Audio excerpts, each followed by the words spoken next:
This video is sponsored by NordVPN. Since everyone really seemed to like last week's video, here are more new countries that might exist soon. I chose doing a little less countries but talking about them more in depth. So here we go. Starting with one on last week's thumbnail that I didn't get to, Ingria. Now, the reason I didn't include this one is because I couldn't find any substantial evidence of independence movements in the area, but apparently a few websites mention it as being a possibility, even if a very far and remote one.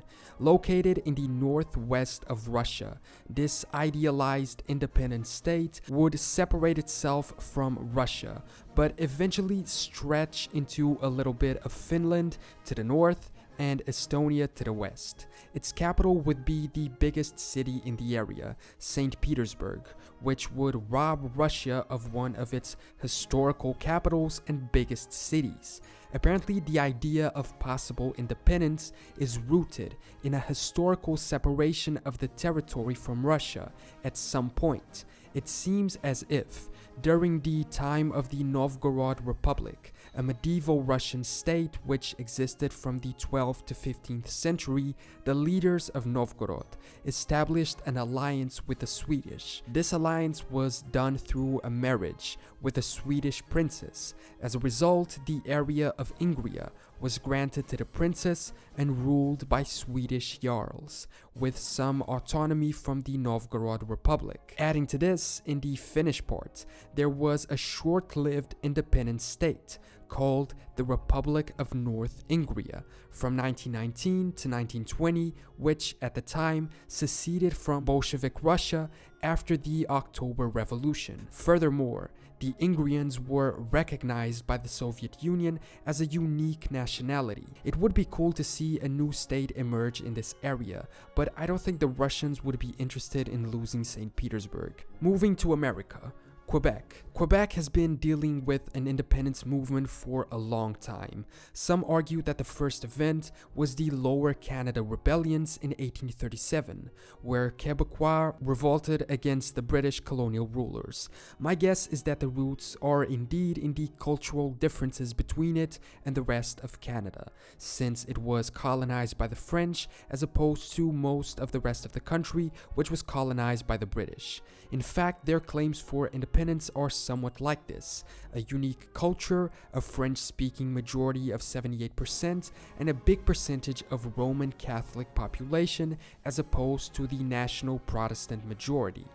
The independence movements argue that the best way of preserving their identity is through independence. There's also a historical justification that Quebec should be independent because of New France having been conquered by the British in 1763. It argues that the people of Quebec are descendants of a conquered people who are due their national sovereignty. There were even some rumors that said they would apply to be a US state if granted independence, which wouldn't make sense since their arguments for independence go against that idea. So that's probably not true. Back to Europe, Brittany. In the northwest of France, there's a peninsula where some of its inhabitants also want independence. Brittany is considered to be one of the 6 Celtic nations, along with Cornwall, Ireland, the Isle of Man, Scotland, and Wales. The independence movement appeared in the 1920s when a group of students founded the Breton Nationalist Party, and they fight for obtaining the right to self-rule either as a part of France or outside of it. Their language is different. While also speaking French, locals speak Breton and Gallo, and they fight for the equality of these two with French. But according to a poll in 2013, only 18% of the local population support independence. However, 37% would describe themselves as Breton first and French second. The French government's positions regarding this have varied, from allowing Brittany a local government to refusing independence movements entirely. Personally, I think France is a pretty well consolidated nation state,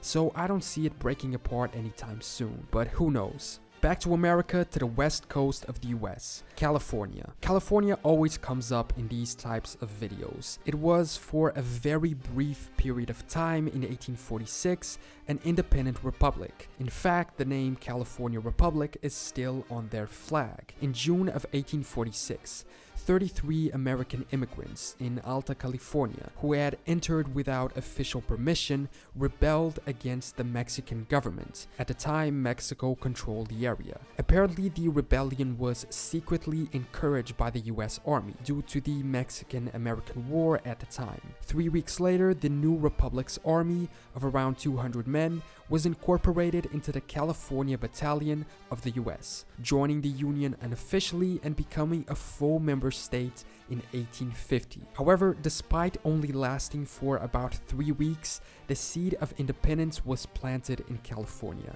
Recently, there's been some traction to movements which defend the idea of Cal-exit, the separation of California from the US, and its establishment as an independent state. California is the richest US state, but I'd argue that a lot of that wealth is dependent on its belonging to the Union. But who knows, maybe they'll get to be independent eventually. I guess some Californians just prefer to be perceived as Californians other than as citizens of the US.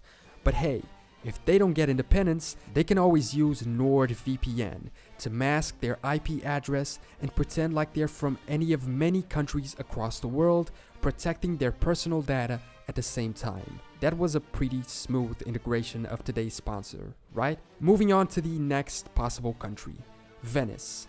Venetism is known as the concept of promoting the rediscovery of the Republic of Venice and their traditions, culture, language, and demanding more autonomy or even independence from Italy. In 1886, the Kingdom of Lombardy-Venetia voted in a referendum to join Italy, but a lot of independence supporters up to today refuse the validity of the referendum and demand that a new one be taken. In 2014, the local government pushed for a new one, but the Italian Constitutional Court deemed it illegal.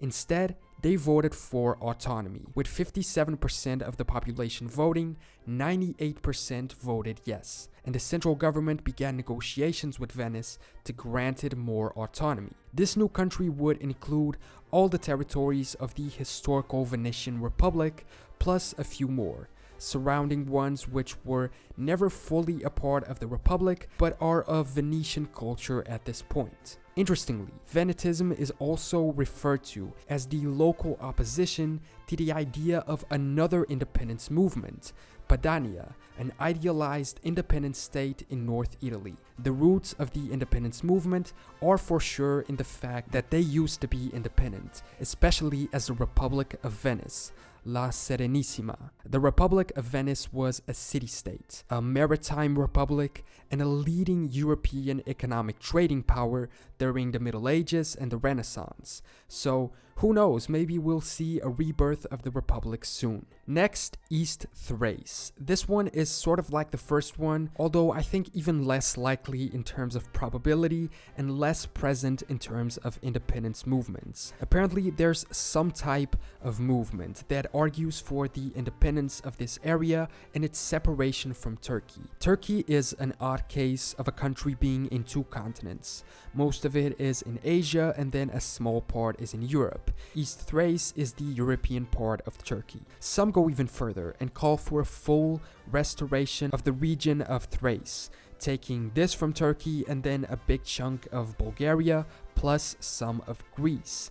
This region is one of the, if not the richest, of Turkey, so it could probably support itself alone, especially if it got part of Bulgaria and Greece as well. But I never honestly see this as being possible. There's no way Turkey would give up their economic capital and control over the strait, plus there doesn't even seem to be any real big cultural difference or a sentiment of national separation between locals and the Turkish. So in my opinion, this one is the least likely to happen on this list. And finally, two countries, Flanders and Vilonia, which might exist if Belgium separates itself. The partition of Belgium is a hypothetical situation which has been discussed and it would involve a split of the country along linguistic divisions, between Flanders in the north, speaking Flemish, which is pretty close to Dutch, and Vilonia in the south, speaking mostly French. They could either become independent states or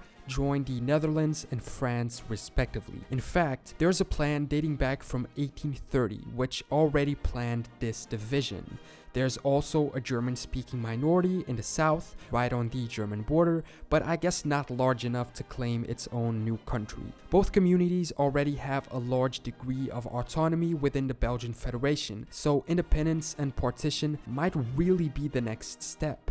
It would create an issue with Brussels, which is already an autonomous region itself, as the capital of the EU, making some argue that the city would become an independent city-state as a third Belgian nation. I would honestly say that out of this list, this one seems the most likely to happen in the near future. So those are a few more countries that might exist soon.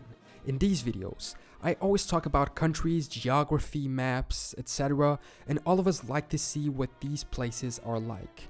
Well, with NordVPN, you can actually set your computer to act as if it was in one of those places. NordVPN has over 5,200 servers across the world, allowing you to mask your location with 62 different countries. They have a Chrome extension, allowing you to switch countries with a click of your mouse, with 24/7 customer support to help you with anything you need. It has double data encryption for increased anonymity, unlimited bandwidth, accepts major credit cards, and provides dedicated IPs on request. In a time where personal data is more exposed than ever, we shouldn't risk someone or some company knowing everything about us, including our location. I partnered with them for this video, so you guys can get 1 month free plus 75% off a 3-year subscription with a 30-day money-back trial period. If you want to join, click the link in the description, nordvpn.org/knowledge, and you can also use the coupon code KNOWLEDGE. Thanks for watching this video. Remember to subscribe to catch future ones, leave a comment below with suggestions for part 3, and I will see you next time.